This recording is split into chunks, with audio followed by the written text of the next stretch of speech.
right. All right, all right, all right. Okay. The date, November 11th, 1925. The time, 2:30 in the afternoon. The teams, the Rochester Jeffersons and the New York Giants. The place, the Polo Grounds. Oddly enough, this would be the only time in the history where the New York Giants and the Rochester Jeffersons, oddly both from New York, but this would be the only time that both of these teams would face off against one another because as the Giants were coming into the league, the Rochester Jeffersons were leaving the league. This was the Giants' first season, and this would be the Rochester Jeffersons' last season. Matter of fact, the Rochester they were they came in the Rochester Jeffersons in they were one of the first. They came in the first year, but they just the first year in the league they were okay, and then after that they just started going downhill, and pretty much the last season they were a road team because they couldn't get any attendance at all. Let's see, their first season they joined the NFL. Actually, wasn't called the NFL at the time, but it was the APFA for the first 2 years. 1920, 1921 was called the APFA. Then 1922 on, it was then the NFL. But 1920, they were 6-3-2, which was their best finish by far. 1921, the Rochester Jeffersons were 2-3.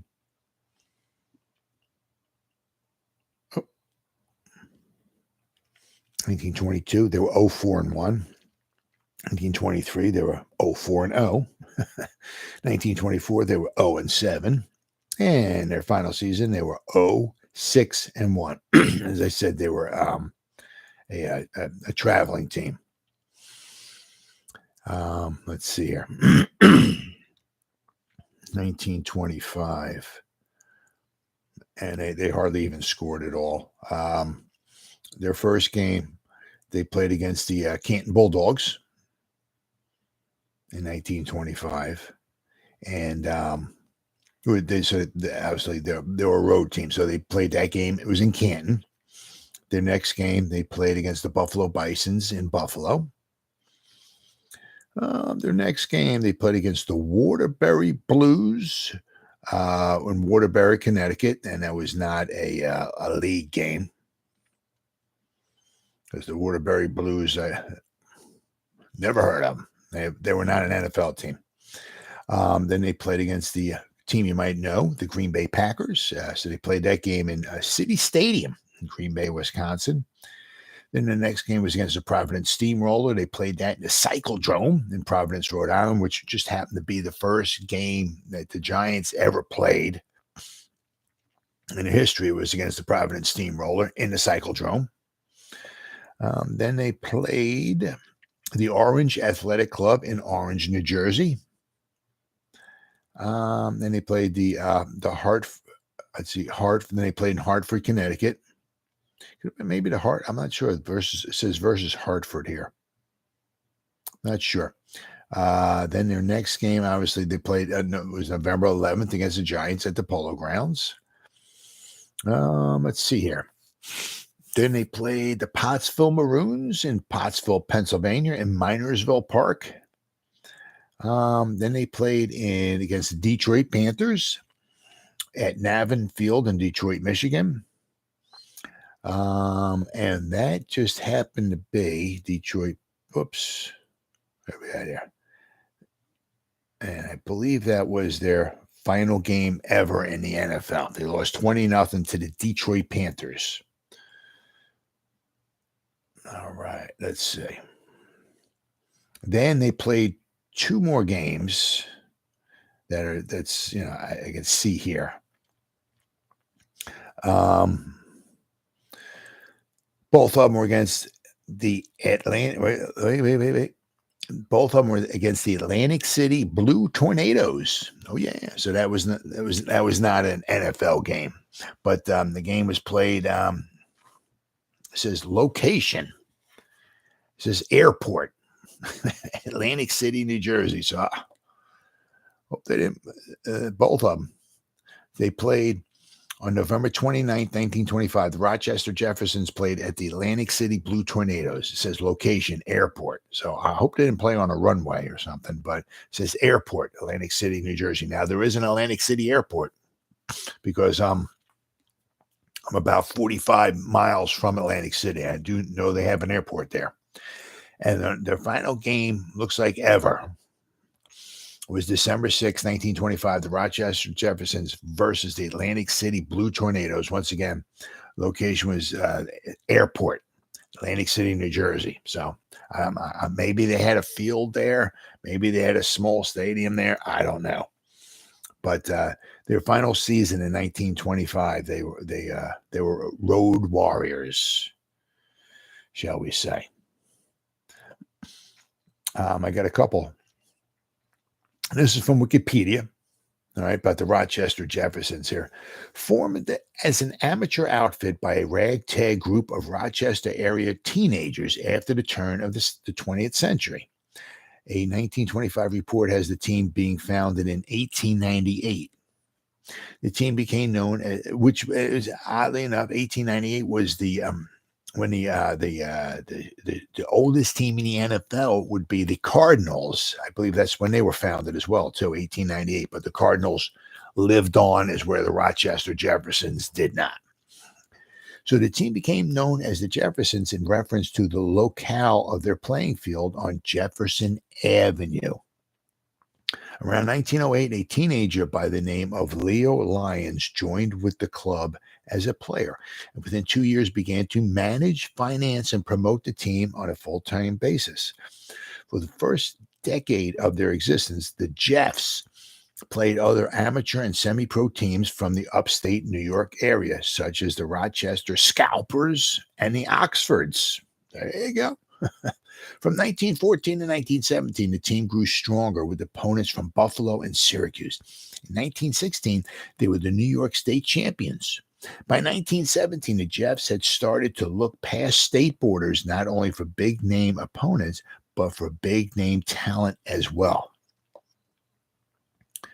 At the end of 1917, Lyons managed to secure a match against the country's greatest team, the Canton Bulldogs, who had the legendary Jim Thorpe as their star attraction. Thorpe's squad crushed the Jeffs 41-0, but the audacity of challenging such a superior team to a match won Lyons and his club a bit of notoriety.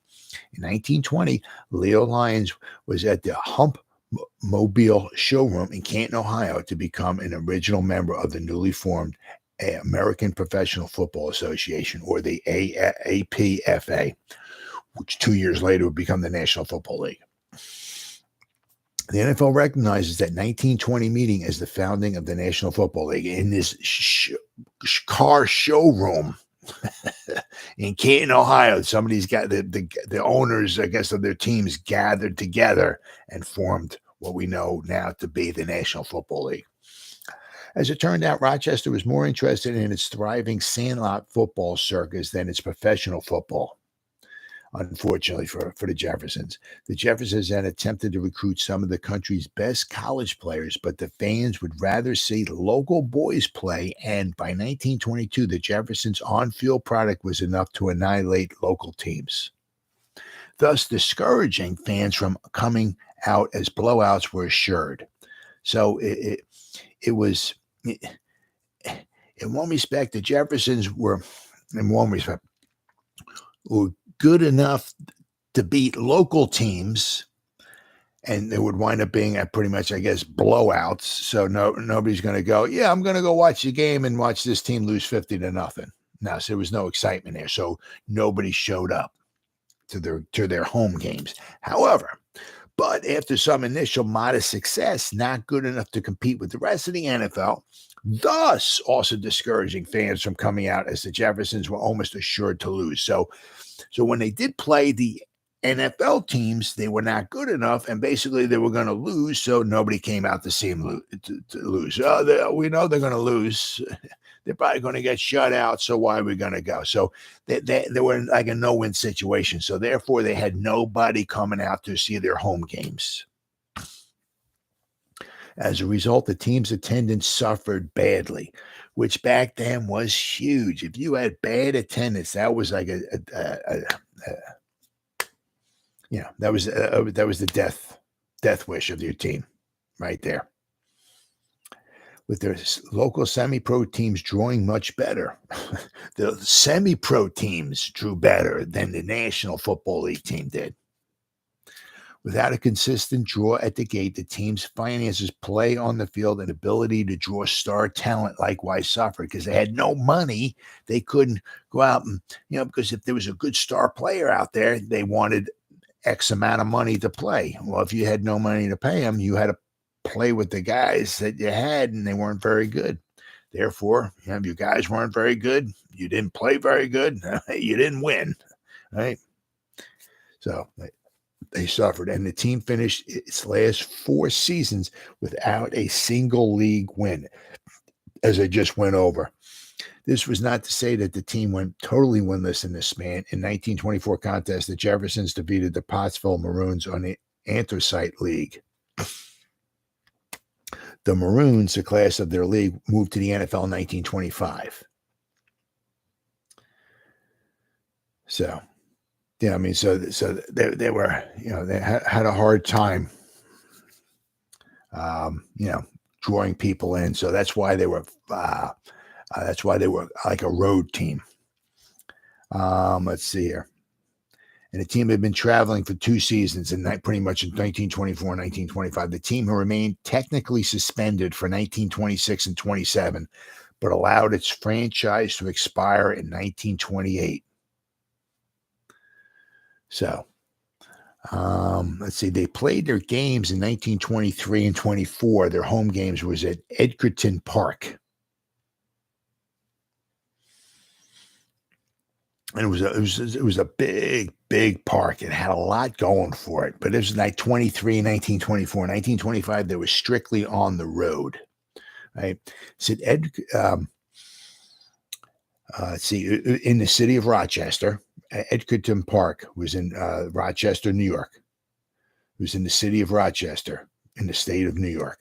Edgerton thrived not only for its new residents, but for the city as a whole. Throughout the first half of the 20th century, Edgerton's Park Arena, Library, Museum, I mean, this had a lot going there, a lot. Must have been a huge park. They had a museum, a swimming pool, bandstand, sports fields, playground, and zoo were the center of entertainment and recreation for lower and middle-class Rochesterians. The park hosted hugely popular trade shows, auto shows, art exhibitions, fireworks shows, animal shows, rodeos, parades, military demonstrations, annual horse shows that were called the opening event in Rochester's social season, the massive annual industrial expositions, and concerts like All Black Review led by Duke Ellington. Edgerton Park was home to the Rochester Cardinals of the International Hockey League, so they must have had an ice hockey rink there, right? They were home to the Rochester Jeffersons of the National Football League and the Rochester Royals of the National Basketball Association, who won the 1951 NBA Finals at the 4,000-seat Edgerton Park Arena. Oh, my goodness. Unsurprisingly, the Rochester built its light rail system in the 1930s. 7 of the 9 main stops west of Genesee River were in Edgerton. So, I mean, it must have been a huge park. It had all kinds of things there. Museum, ice skate rink, basketball arena, football field, a pool. They had auto shows, trade shows, fireworks shows, animal shows, rodeos, all kinds of stuff. Must have been freaking huge. Absolutely huge. But as I said, I mean, just for the Jeffersons, unfortunately for them, they had had their own problems drawing people. And I said, that was the kiss of death, the absolute kiss of death. If you couldn't get people, and you couldn't afford to pay people to play for you. Now, let's see here. Let's see. I guess this remembering when Rochester played in the NFL. Today, there are 50 players on an NFL team plus a taxi squad in case of injuries. In 1916, there were just 17 Jeffersons. Players were expected to play both offense and defense, and they did. Let's see here. But did you know there was a time long ago when Rochester had its own team in the NFL? It's true, for 6 seasons, old-time Rochesterians could see the pros of the Gridirons right here in Flower City, The Rochester Jeffersons began in 1895 as an amateur sandlot team, playing against similar ragtag teams from Rochester as well as those in Buffalo and Syracuse. From 1908 to 1919, they played in the New York Pro Football League, and in 1916, they won the league championship. The 1920s would be a time of rapid change in America. Women were allowed to vote for the first time. Alcohol was against the law, and new National League pro football was in the works. Team owner Leo Lyons saw bigger and better things for Rochester pro football. The Jeffersons joined the new remembering when Rochester played in the NFL today, there were 50 players, and as I mentioned, on the NFL teams, plus a taxi squad. In 1916, there were 17 Jeffersons. Players were expected to play both offense and defense. American Football League in 1920 would soon change its name to the National Football League and remained in the league until 1925. Lyons couldn't afford a staff, and so he did it all. For years, he was the head coach, the team doctor, and the travel manager. He even laid out the chalk lines on the field before games. The guy freaking must have done everything. The Jeffs, as they were called, played their games first at the corner of Genesee Park Boulevard and Scottsville Road. Later, they moved to the baseball park on Bay Street, and then to a permanent home in Edgerton Park behind what was then Jefferson High School. There, a large roofed grandstand was built.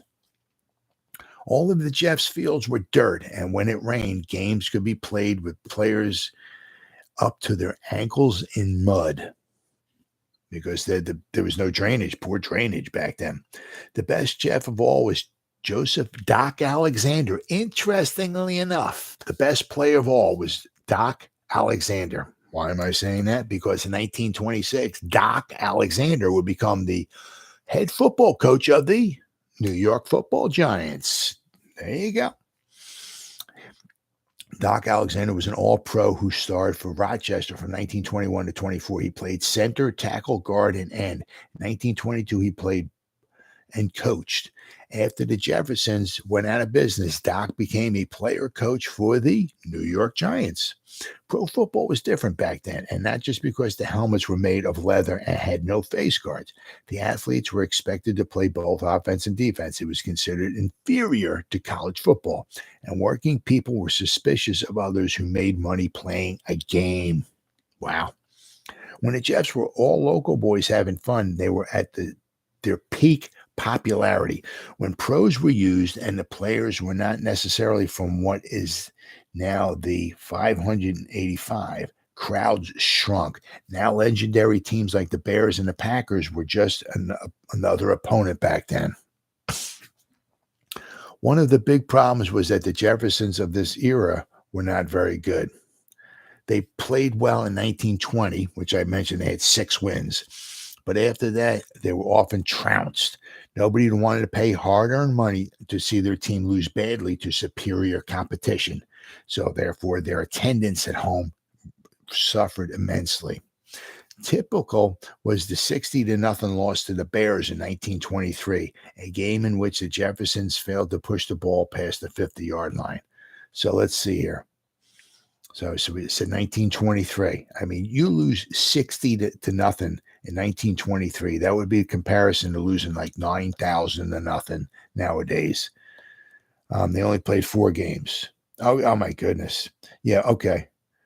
Well, it says, wait.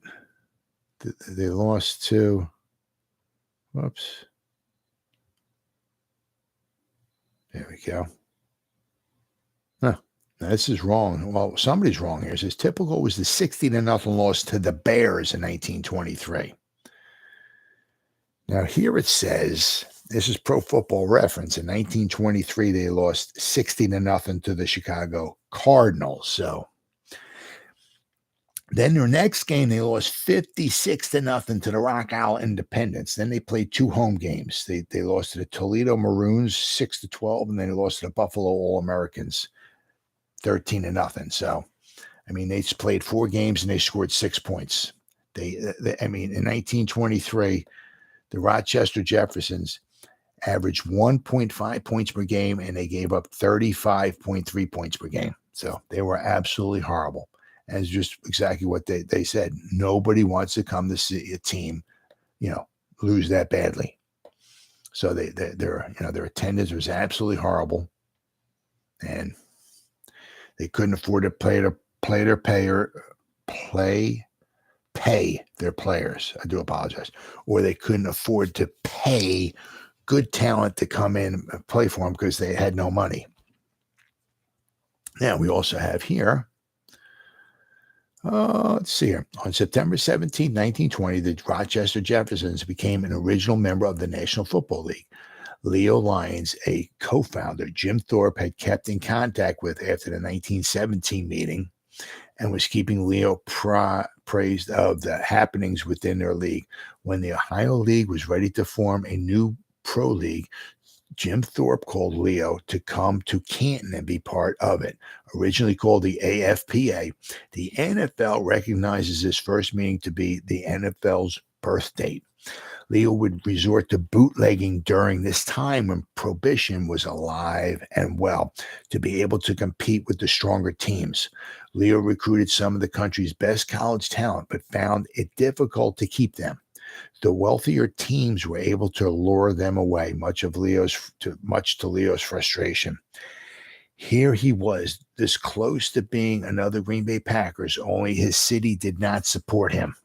They cried for local talent, wanting to see their high school star quarterback play instead of a college-grade Benny Lee Boynton. The Jeffersons were still doing well against New York teams, but could not stay competitive against the best of the Ohio League. They played the Chicago Bears to 16-13 and 7-0 games, but were walloped for a while when his team became depleted.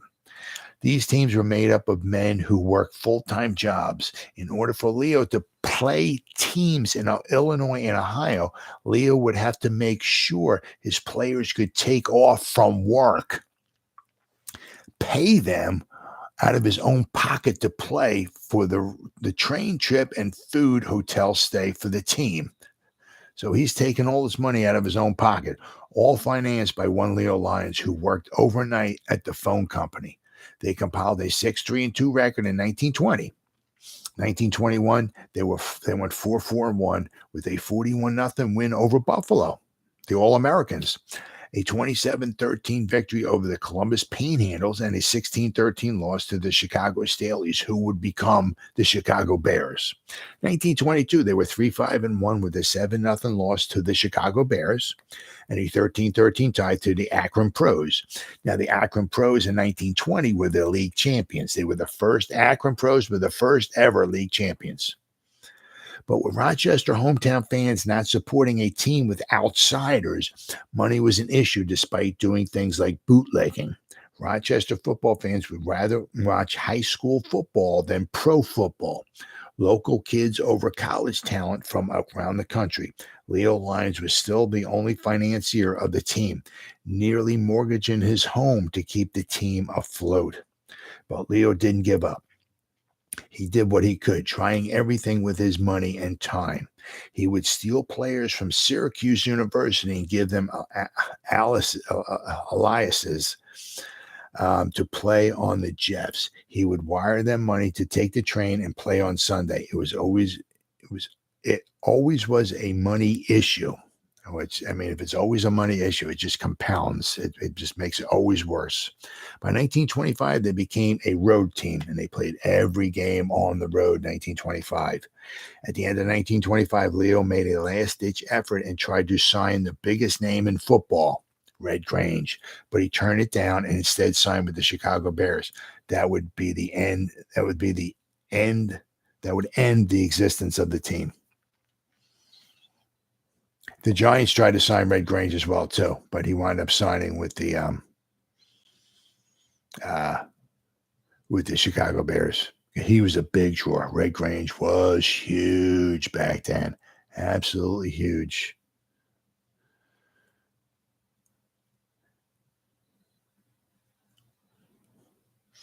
And oddly enough,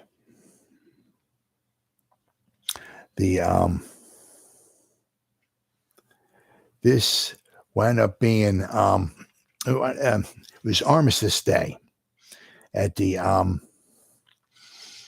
Polo. It was Armistice Day, but oddly enough, it wound up being the 2 games got played at the Polo Grounds that day. It says Armistice Day, twin bill at the Polo Grounds.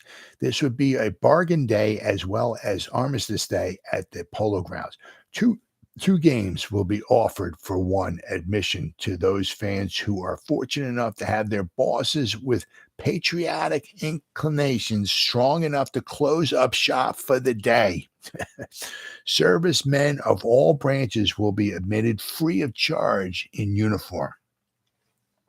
In the first game, starting at 12:30, the 11s, or that's what they call them, the 11s, of George Washington High School and St. John's Prep of Brooklyn will battle for scholastic supremacy. Then the New York Giants will come to the grips with the Rochester Jeffersons in a National League engagement. The second half of the doubleheader engagement will get underway approximately at 2:30 so as to give the big timers a chance to get their battle over with before dusk, which was very important, very important back then. In an effort to keep their winning streak of 3 games going, Coach Bob Folwell of the Giants will send in his strongest team to cope with these upstaters who come here with an enviable reputation, including Jack McBride, Century Milstead, and others. So there were. Right, there was 2 games. Let's see here. If I can. Nope. Where are we at here? All right, I got it here somewhere. Nope, there we go. This was the first game that was played. And I mean, this is back then it was just there's a high school game, and it played a high school game got played before the Giant game at the Polo Grounds.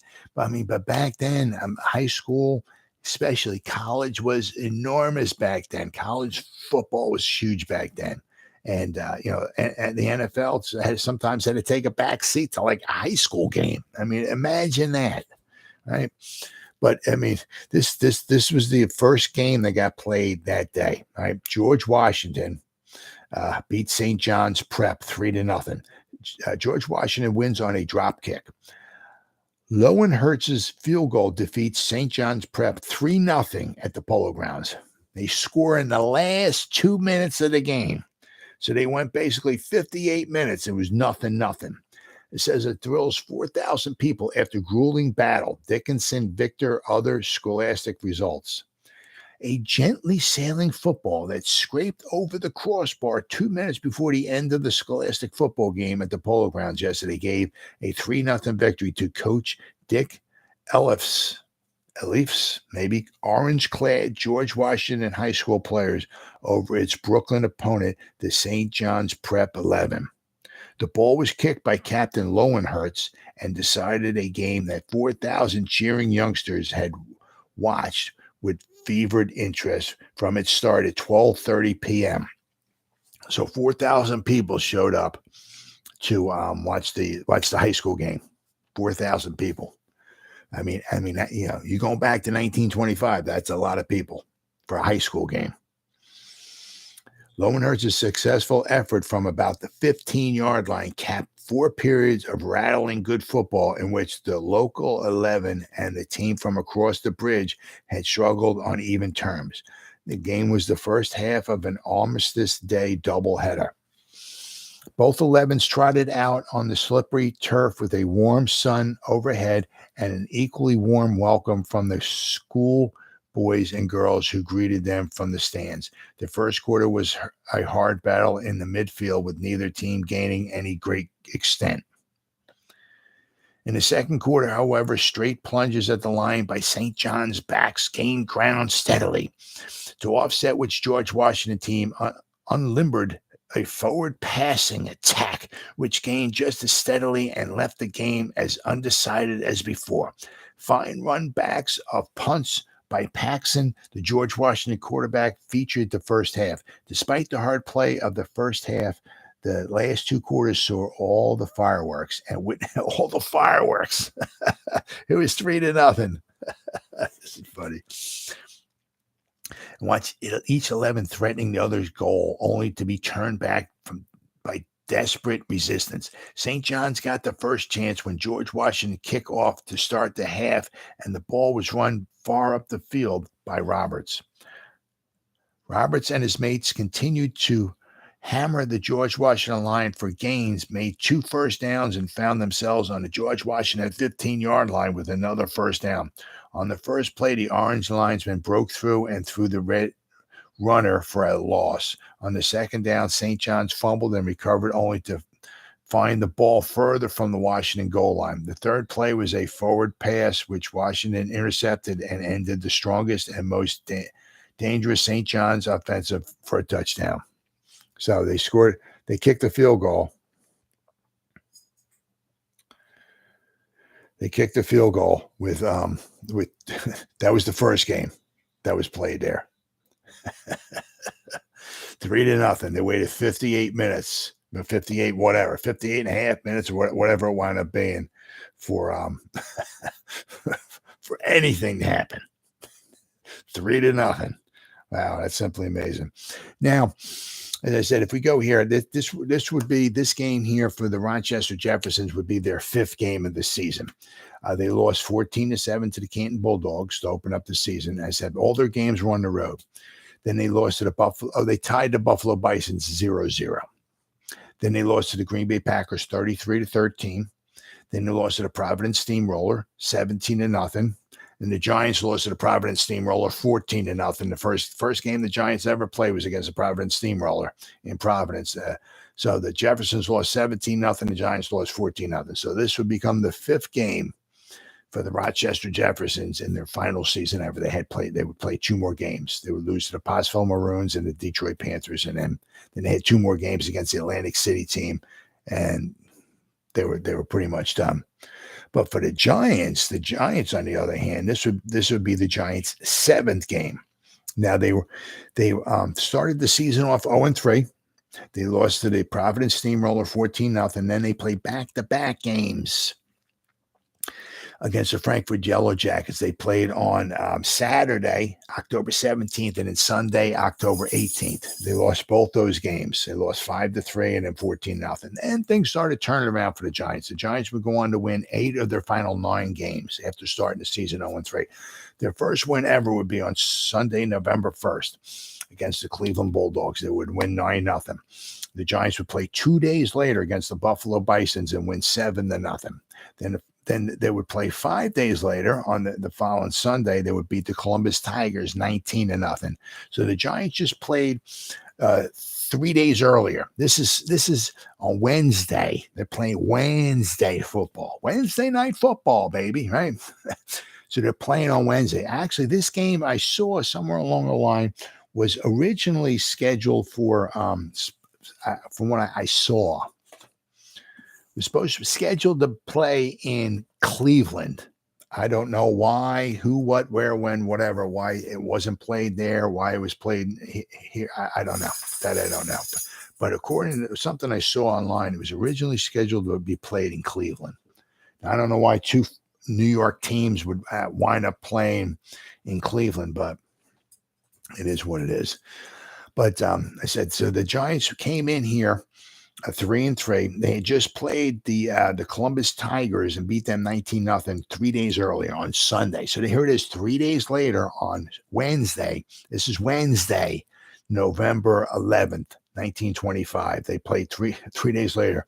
Then the Giants would play 4 days later again against the Providence Steamroller at home once again. The Giants played a bunch of games in a row at home. But actually, the Giants only played 3 games on the road all season.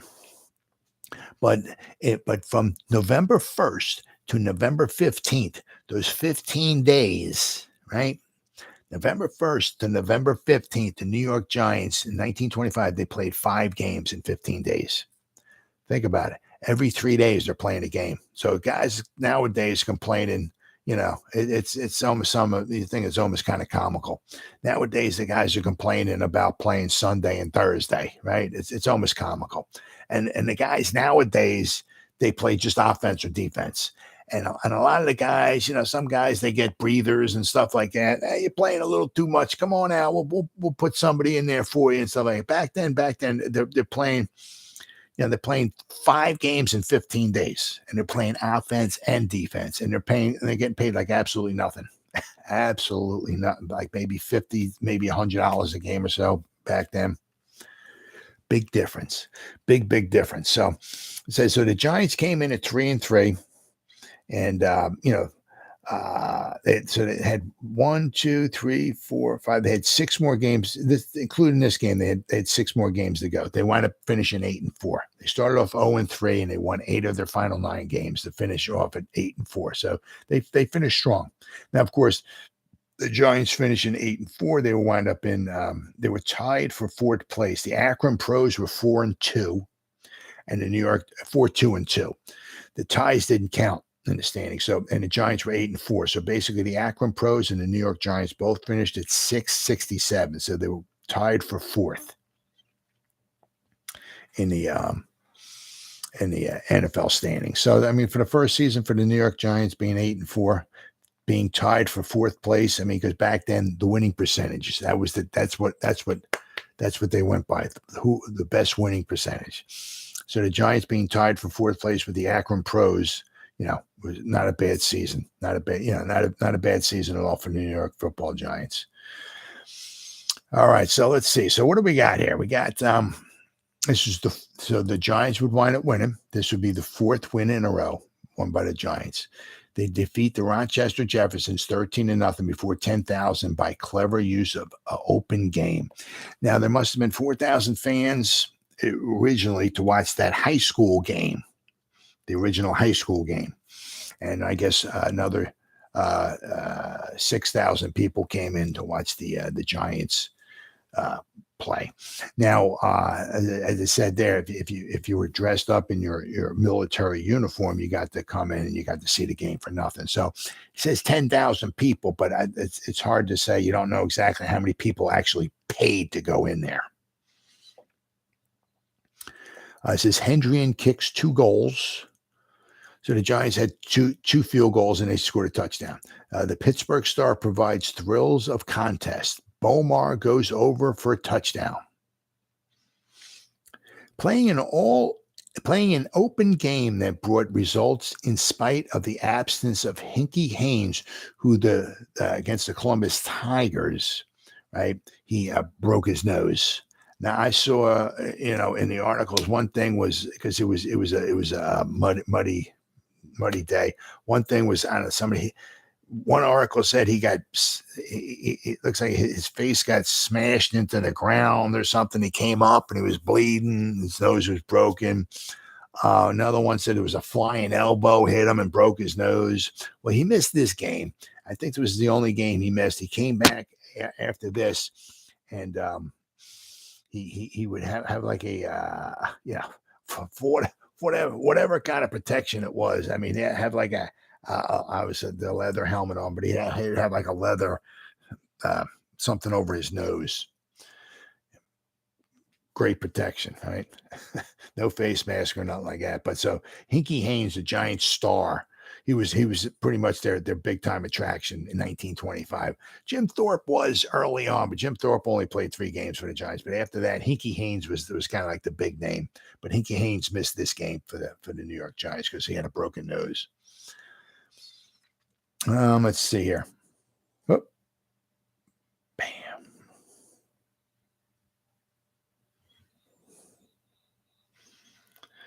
All right, let's see here. New York Giants, let's see here.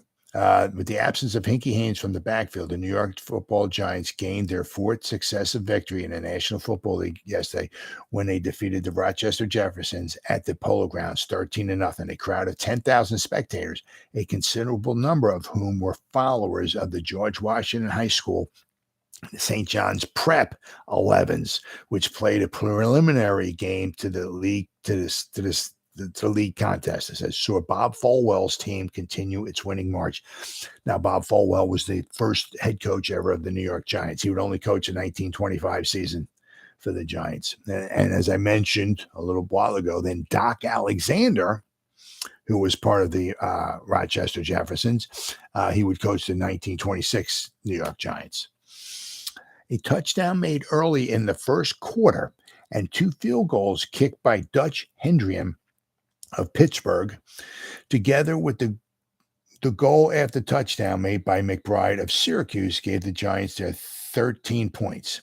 The outstanding play of the game was Hendrian's second drop kick. The Pittsburgh star booted the ball from the sideline 25 yards out, getting off a beautiful kick that sailed high over the bar and well inside the post. Now, back then, I mean, I'm not even sure if they had hash marks back then. I'm not sure, but I mean, back then, some of the kicks were on the angles were unbelievable. I mean, it's not like the way it is nowadays. The goalposts are here, and they line up absolutely perfectly with the hash marks. You know.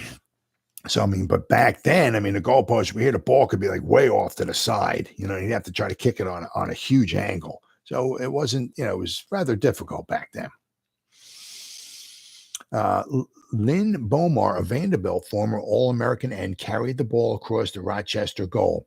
Starting on the visitors' 42-yard mark, the Giants gained a first down on the 30-yard line. And after Hendrian had made 3 yards, McBride threw a short pass over the center of the line to Bomar, who stumbled after receiving it, picked himself up, and ran for a touchdown before any Rochester man could get near him, thanks to the good interference of his teammates.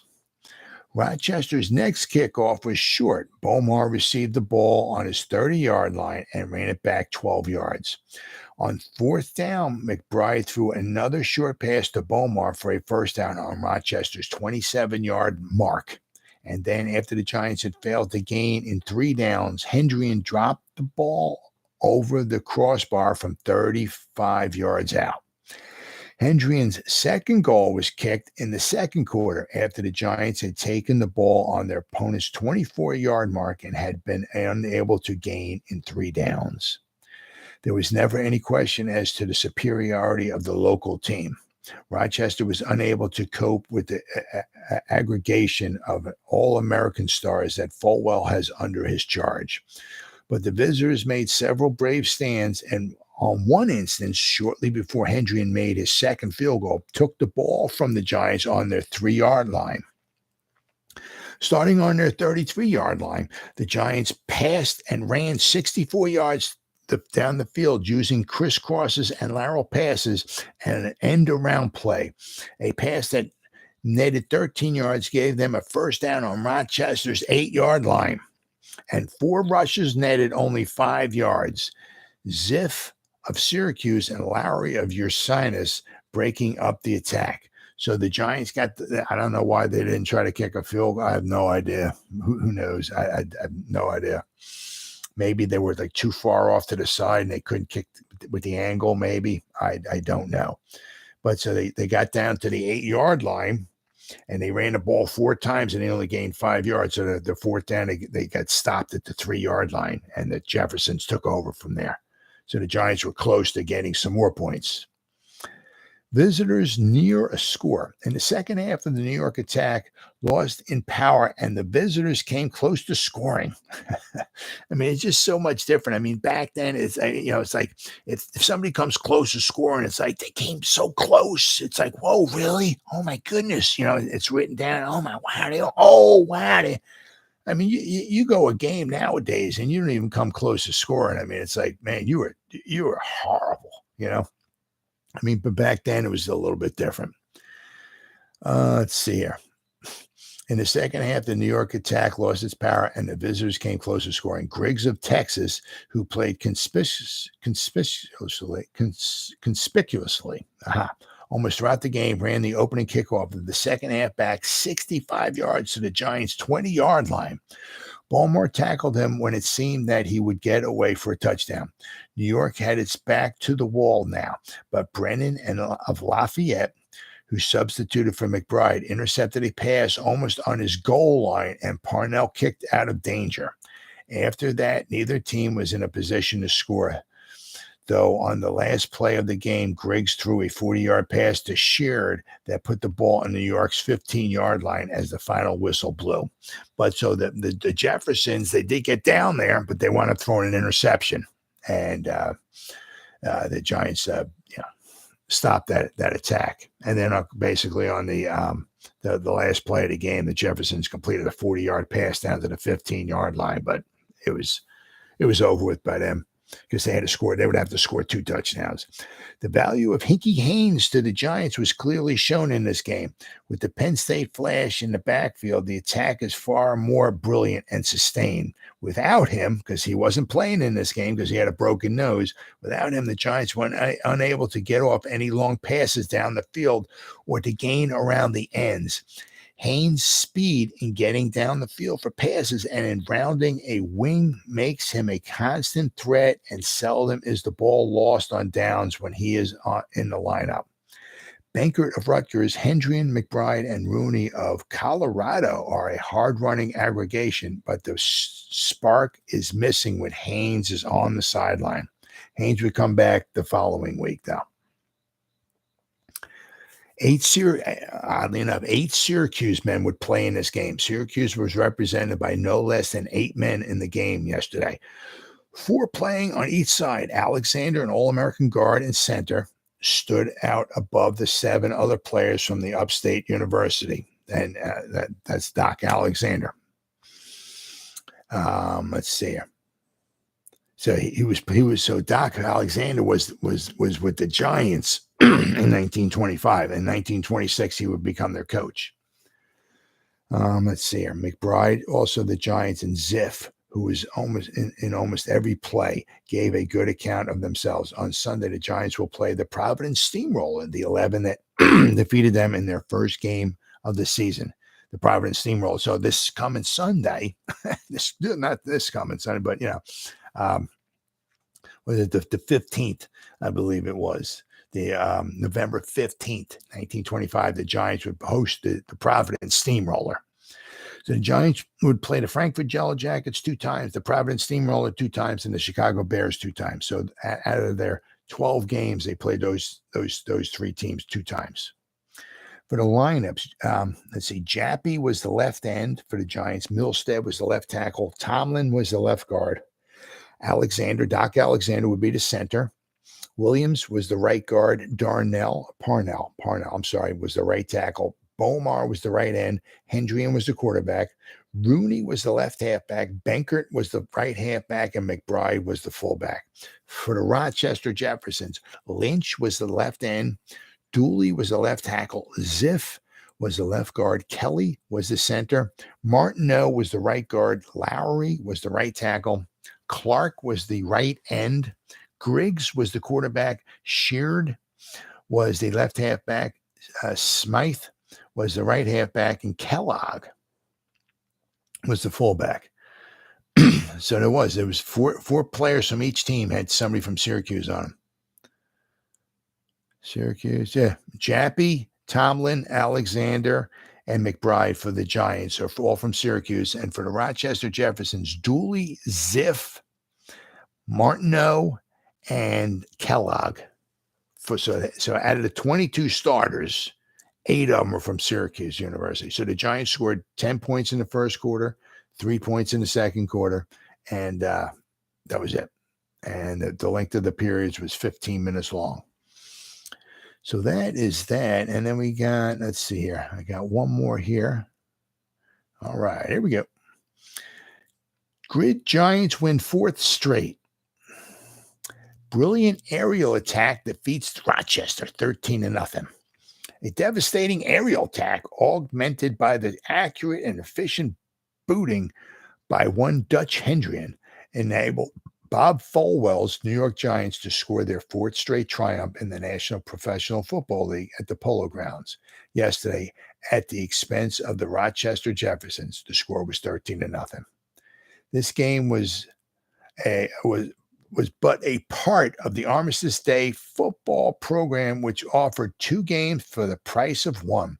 In the first engagement, George Washington High School took the measure of St. John's Prep of Brooklyn by the score of 3-0. Some 10,000 in attendance. Now, apparently, what I was reading, there was 4,000 attendance for the high school game, but by the time the football game, the Giants game came around, it wound up going up to 10,000 people. But I said, if you were in your military uniform, you go in there for free. So I had 10,000 people there, but I don't know exactly how many people wound up paying to get in there into the game. Mr. Hendrian kicks 2 field goals by the trustworthy Mr. Hendrian, one from 35-yard mark in the first quarter and the other from 24-yard stripe in the second period. A touchdown by Lynn Bomar in the opening quarter and a goal from touchdown by Jack McBride accounted for the Giants' points.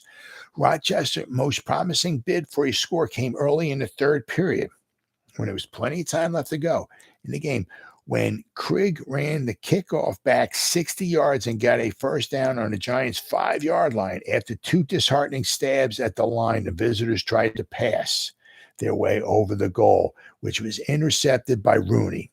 Parnell punted to midfield, and Rochester's hopes died with the kick. So, it just goes to show you, they intercepted the ball. The Giants probably didn't wait the fourth down. A lot of times back then, if they were in deep trouble, they tried to punt as soon as they could. So it was probably a punt. Could have been even on first down, a punt. So they kicked it out to the 50-yard line. And nowadays, you kick out to midfield, you're in trouble. The other team with a good passing attack, they're marching back in the field goal range. But back then, they booted it out to the 50-yard line, like, whew, wow, we're out of trouble. But they're all the way out to the 50-yard line, so. And then it says here, too late, just before the final whistle blew, Mr. Craig threw a 30-yard pass, which Sheard gathered in on the Giants' 15-yard mark, which I mentioned in the other article as well, too. But it came too late to save a cause that was lost early in the scuffle. And that was the final play of the game. He completed a pass down to the Giants' 15-yard line, and that was the last play of the game. The game was hardly underway before the Giants' overhead attack carried them to the Rochester's 25-yard line. Then to Rochester, then here McBride tossed one of these short Colgate passes directly over the line of scrimmage to Bomar, and the latter wriggled through 3 tacklers and over the line. Now, it's interesting because in the other one, it said he caught the ball, fell down, and got up and got into the end zone. He said in the other article, before anybody ever got near him. Here it says he caught the ball and he wriggled through 3 tacklers and over the goal line. So one article says he caught it, like I think he fell down, he picked himself up, and he got into the end zone before anybody was able to touch him. And here it says in the other article, it says he wriggled his way through 3 tacklers. So in the second period, the Giants again menaced Rochester's goal, but lost the ball on downs after working it to the 3-yard mark. As I said, they got down to the 8-yard line. They ran it 4 times, and they got down to the 3. So the Giants, missed out on. The Giants missed out on some points, but the Rochester Jeffersons also missed out on some points too. When they tried to throw a pass, they got down around the Giants, 5-yard line. So they tried to throw a pass and they got intercepted. So they lost some points there too. So both teams lost some points. It was what it was, but apparently the Giants were the better team on the day. The Rochester Jeffersons were not much of a football team back then, and the Giants would go on to win their 4th straight game. They were all the games they won at winning at home. So now the Giants had their first after they beat the Rochester Jeffersons 13-0. The Giants were over 500 for the first time ever. So if you ever get that Trivial Pursuit question, right? Well, it was the first date that the Giants ever became over 500. Well, it happened to be on November 11th, 1925, Armistice Day, when they beat the Rochester Jeffersons 13-0. So that pretty much wraps it up here. The Giants beat the Rochester Jeffersons on November 11th, 1925 to go 4-3. And they would play another game. They played a Providence Steamroller 4 days later on November 15th. Talking about a tough schedule, huh? Well, as I said, that's what happened on this day, November 11th, 1925, in New York Football Giants history. I'll see you next time.